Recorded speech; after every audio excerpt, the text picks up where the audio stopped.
Bienvenue, voici l'édition des régions, le journal des rédactions régionales de France 3. On ouvre ce journal avec la déception des syndicats de Petroplus. Leur réunion d'urgence hier avec le ministre de l'Industrie n'a pas donné les résultats escomptés. Ils espéraient l'annonce d'un redémarrage de la raffinerie de Petit-Couronne à l'arrêt depuis début janvier. Éric Besson s'est engagé à tout faire pour trouver un repreneur, mais les salariés s'impatientent. C'est la déception qui domine à l'issue de la rencontre d'hier après-midi entre l'intersyndicale de Petroplus et Éric Besson. Depuis février, le ministre de l'Industrie espérait le redémarrage de la raffinerie de Petit-Couronne dans les 15 jours. Le délai est aujourd'hui dépassé et les avancées sont insuffisantes, selon les salariés. Il a toujours la même parole, je vais mettre en place un contrat de processing, je vais mettre autour de la table tous les industriels de la branche. Mais nous, ce qu'on veut, c'est le temps presse, les salariés commencent à être impatients, ce qui est légitime. Et nous, ce qu'on veut, c'est des actes rapides. C'est pas des paroles, on en a assez. On n'est plus des petits enfants, on n'a pas besoin d'être bercés. On veut des actes.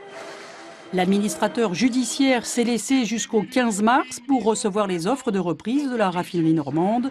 Côté salariés, la semaine s'annonce décisive. L'intersyndicale se mobilise tout ce week-end en prévision de plusieurs actions prévues dès lundi matin sur le site. Il avait demandé à être entendu pour s'expliquer. Dominique Strauss-Kahn sera convoqué mardi prochain à Lille dans l'affaire du Carlton. Une audition qui devrait prendre la forme d'une garde à vue. L'ancien directeur du FMI est susceptible d'être poursuivi pour complicité de proxénétisme pour avoir participé à des soirées libertines organisées par une société de BTP. La caserne de gendarmerie de Lille ou la direction interrégionale de la police judiciaire. Le lieu n'est pas encore certain, mais cette fois la convocation est arrivée discrètement en fin de semaine au domicile parisien de Dominique Strauss-Kahn. Mardi à 9h, l'ancien patron du FMI devrait être entendu par les policiers lillois. Une audition que DSK réclame depuis le 17 octobre dernier, depuis que son nom a circulé dans l'affaire dite du Carlton. Contrairement à son placement en garde à vue très médiatique en mai dernier à New York, DSK devrait cette fois se présenter de son plein gré. Sera-t-il entendu comme simple témoin, placé en garde à vue ou déféré devant les 3 juges d'instruction qui lui signifieraient sa mise en examen pour complicité de proxénétisme et recel d'abus de biens sociaux? Jusqu'à présent, les magistrats lillois n'ont rien laissé filtrer de leur intention. DSK devrait donc livrer sa version des faits de l'affaire Carlton. Après ce premier rendez-vous judiciaire, il devrait rentrer à Paris avant une nouvelle convocation par les juges la semaine suivante. Cette agression dans un bar parisien, un couple a été grièvement blessé après avoir été aspergé d'essence par un homme cagoulé. Les 2 victimes gérants de cet établissement dans le 14e arrondissement ont été brûlées au visage et au thorax. Le feu s'est également propagé au rez-de-chaussée de cet immeuble de 5 étages. Un différend familial serait à l'origine de cette agression. L'ex-compagnon d'Adeline passe aux aveux. Ce légionnaire soupçonné du meurtre de son ancienne compagne, retrouvée morte jeudi dans l'Aube, a reconnu les faits. L'homme âgé de 36 ans dit avoir agi par dépit amoureux. Mansour Larabi a été déféré devant le juge d'instruction ce matin. Il est mis en examen pour assassinat. Dès hier, dans les locaux du SRPJ de Montpellier, le légionnaire déserteur a commencé à reconnaître les faits en présence de son avocat. Il a bel et bien étranglé Adeline, 25 ans, avant d'immerger son corps ligoté dans un sac militaire au fond du gouffre de l'Œil Doux à Fleury-d'Aude. Mais des zones d'ombre demeurent sur les circonstances du drame. Comment a-t-il transporté le corps de la jeune femme dans ce coin isolé où ils avaient l'habitude de se promener? Y a-t-il eu dispute au domicile d'Adeline où Larabi vivait depuis plusieurs mois? A-t-il ou non prémédité le meurtre de la jeune boulangère qui était en train de le quitter? Mansour Larabi va être placé en détention provisoire à la prison de Béziers dès ce soir. Des sapeurs-pompiers plongeurs en plein centre-ville de Brive, l'image n'est pas banale. Et pourtant, eux seuls ont pu intervenir après l'inondation d'un bâtiment de France Télécom suite à une rupture de canalisation due au dégel. Les sous-sols ont été envahis par 3 mètres d'eau. Heureusement, cette partie des locaux est désaffectée. Mais la catastrophe a été évitée de justesse. Les câbles de tous les opérateurs se trouvent juste à côté. C'est donc tout le réseau téléphonique de la ville qui a failli être noyé. La roche a tapé sur le, sur le tas de sable, a fait un bond pour retomber sur cet impact, là, et pour retomber sur le bâtiment, la salle de musculation du rugby. Grosse frayeur à Saint-Rambert en Bugey dans l'Ain. Des blocs de pierre de plus de 5 tonnes se sont détachés de la falaise et ont dévalé plusieurs centaines de mètres, causant de gros dégâts matériels.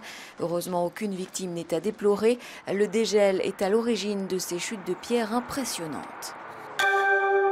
Le 19 février 2011, 4 tableaux d'une valeur inestimable étaient dérobés au musée Fesch à Ajaccio par l'un des gardiens de l'établissement. Ce veilleur de nuit se disait prêt à rendre les toiles contre l'obtention d'un logement de fonction. Un an après ce vol rocambolesque, les œuvres n'ont toujours pas été retrouvées. Un Poussin, un Bellini et 2 primitifs italiens, des toiles d'une valeur inestimable, toujours introuvables un an après leur vol. Au musée des Beaux-Arts, les mesures de surveillance ont depuis été auditées et renforcées. Il faut désormais 2 personnes pour désactiver une alarme, même si pour la municipalité, le système ne présentait aucune défaillance au moment des faits. La ville n'est pas responsable de cet acte. Simplement, nous avons pratiqué des audits, un bilan professionnel personnalisé et nous avons renforcé la sécurité sur le plan technique et sur le plan humain. Donc nous continuons à bénéficier de la totale confiance des autres musées qui nous prêtent leurs trésors. Sur ces images, l'auteur du larcin, Antoine Mocellini, filmé il y a un an. L'homme est toujours en détention provisoire. Souvenez-vous, à l'époque, alors que le gardien se dit prêt à restituer les toiles, les œuvres dissimulées dans sa voiture ont disparu. Il est mis en examen pour tentative de vol en bande organisée, une accusation qu'il réfute. Antoine Mocellini a agi seul. Il le répète depuis le début et rien ne démontre le contraire. S'il y avait une association de malfaiteurs, en tout cas l'instruction pense que le but était de revendre les tableaux. Aujourd'hui, ces tableaux sont invendables. En octobre dernier, 11 personnes sont arrêtées en Corse du Sud. Parmi elles, un certain Christian Darelli, aujourd'hui écroué à la prison d'Ajaccio. Antoine Mocellini le connaît à peine, pourtant il tente de le joindre avec insistance au moment où il décroche les tableaux. La défense nie toute complicité. C'est la raison pour laquelle j'ai sollicité une confrontation entre mon client et M. Mocellini, afin que Mocellini s'explique pourquoi a-t-il appelé, pendant qu'il était en train de cambrioler le musée, 12 fois mon client. C'est un mystère.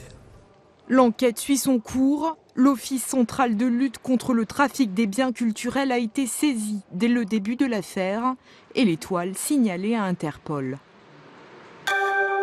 Le salon de l'agriculture se tiendra à Paris du 25 février au 4 mars. À une semaine de l'événement, l'heure est aux préparatifs dans les régions, notamment dans le Pas-de-Calais, où un éleveur compte bien faire sensation avec ses boulonnais, considérés comme les purs sang des chevaux de trait.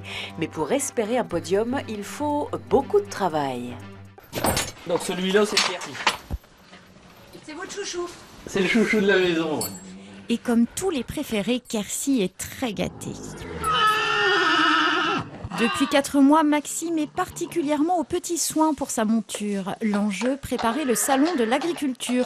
Pour sa 3e participation, ce cheval de trait s'y rendra en bonne compagnie puisque Keane sera à ses côtés. Lavé, soigné, tondu, ce jeune couple de boulonnais va devoir impressionner le jury dès son entrée sur la scène. Tout de suite, quand on rentre avec un cheval blanc, les gens sont impressionnés, ça flash tout de suite, mais en même temps, c'est beaucoup de travail. Surtout celui-là, c'est un crade. Allez, on marche les deux. Un petit tour pour s'échauffer avant de passer à l'épreuve de force. Dans cette carrière, il tire 900 kg de paille pour s'entraîner.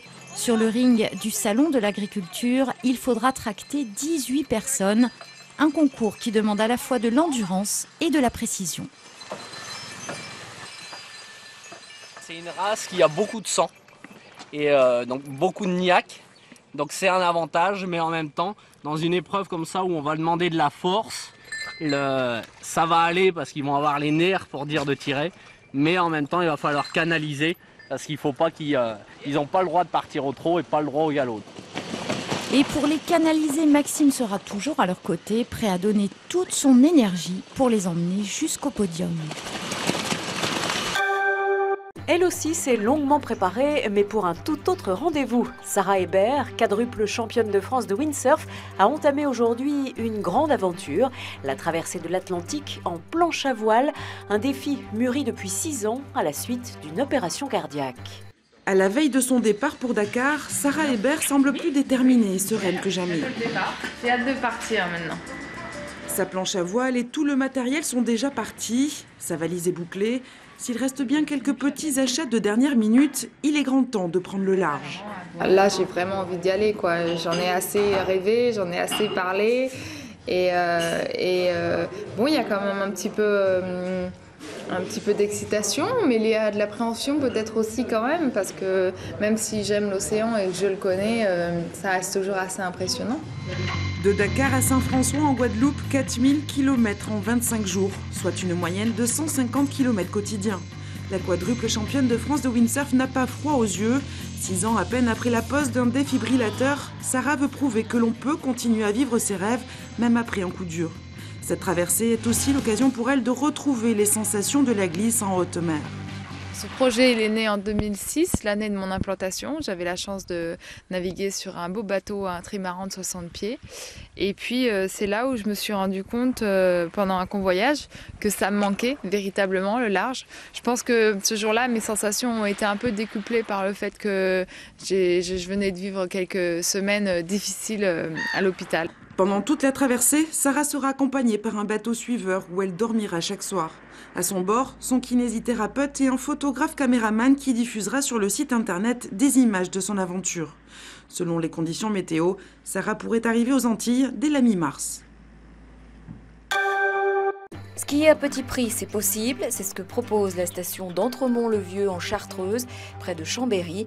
Loin des tarifs vertigineux pratiqués par la plupart des grandes stations de sport d'hiver, la commune, elle, propose aux vacanciers de dévaler ses 10 pistes pour 10,50 € seulement. Bonjour. Bonjour. Je voudrais un forfait journée, s'il vous plaît. Oui. C'est combien? 10,50 € s'il vous plaît. C'est pas plus cher que ça? Non. Journée adulte, 10,50 €.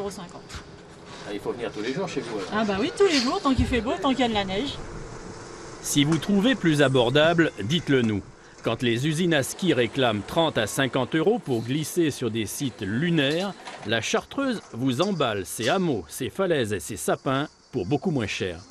Entremont-le-Vieux, station-village, démocratique. C'est surtout une clientèle familiale où dans chaque site, on a 2 petits téléskis qui permettent aux enfants d'apprendre à skier pour un petit forfait demi-journée à 4 €. Et en plus, comme on est généreux en Chartreuse, à ces enfants, on leur offre une entrée au musée de l'Ours des Cavernes, un musée qui est très visité puisqu'on accueille 16 000 visiteurs par an. Ici, vous pouvez skier des 2 côtés de la vallée. Pour le même prix modique, vous avez le choix. Les pistes du désert, orientées est, ou les pistes du granier, orientées ouest. Qu'est-ce qui vous motive pour venir dans une petite station comme ça? Parce que c'est pas grand ici. Hein. Ouais, c'est pas grand, mais le but c'est qu'en fait on est venu avec les jeunes qui sont venus en coloc, qui sont un peu de toute la France, surtout du sud de la France, donc on se regroupe ici. C'est bien pour apprendre ici, pas beaucoup de monde. Au total, 10 pistes en forêt, dont 2 classées rouges, 6 téléskis et 2 fils-neige. Un domaine presque pour vous seul, parfois. Plus Jean-Marie en bonus au lancer de perche. Moi, j'ai 66 ans. Hein.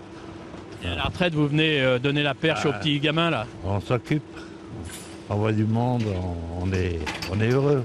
Sans ça, on s'embête. Allez, avancez. Allez, on avance. À 20 minutes de Chambéry, Entremont-le-Vieux retrouve une seconde jeunesse. La commune se repeuple doucement et compte aujourd'hui 600 habitants. 40 minots fréquentent le ski club local. Ici, dès qu'il y a de la neige, on voit tous les enfants qui sont sur les skis et qui demandent que ça. C'est le seul sport hivernal ici, il n'y a pas de football, il n'y a rien quoi. Il n'y a pas le football, mais il y a aussi le ski de fond, il y a un club de ski de fond. Et non, c'est sûr que c'est très bien pour nous ici quand on a de la neige, c'est le bonheur. Un bonheur tranquille dans une montagne intime où les plaisirs simples de la glisse sans bling-bling. L'ouverture du zoo de Beauval n'est pas passée inaperçue aujourd'hui. Le public a pu découvrir les nouvelles stars du lieu, les 2 pandas géants prêtés par la Chine et arrivés en France le mois dernier, et des nounours irrésistibles qui ont conquis les visiteurs. La pandamania existe. Pour la présentation publique de Juan Juan et Yuanzi, le zoo de Beauval a accueilli 200 personnes dès les premières heures d'ouverture. En 2012, 100 000 visiteurs supplémentaires sont espérés. L'effet panda propulserait alors le parc du Loir-et-Cher à la première place des sites touristiques en région centre, devant le château de Chambord. Se trouver devant eux, moi voilà, j'ai pas la larme à l'œil, mais c'est tout juste. Hein. C'est aujourd'hui pour voir le panda, parce que c'est la première fois qu'on voit dans la vie. Vous venez d'où? On habite à Genève, en Suisse. On vient tous les ans avec ma fille, en famille. Le plus impressionnant, c'est les pandas ou les journalistes? Les journalistes et les pandas. La Pandamania s'orchestre aussi. Je vous remercie donc tous d'avoir fait déplacement ce matin pour l'ouverture de notre nouvelle zone chinoise. La seule présence des journalistes français et chinois a doublé la fréquentation de Beauval au petit matin. C'est un succès diplomatique. Et aussi, je crois que c'est un succès sentimental. C'est un succès amical. C'est un succès dans le fond de notre cœur. C'est la première fois qu'ils voient autant de monde autour de leur enclos. Mais ça a l'air plutôt bien se passer. Vous voyez, ils évoluent tranquillement dans leur enclos. Il ne se soucie pas spécialement des gens autour, donc on est plutôt contents. Au compte-rendu de cette matinée d'exception manque le commentaire des 2 pandas géants. Le spectacle des cohortes de bipèdes bardés d'appareils photo et de micros, ce spectacle les a laissés sans voix.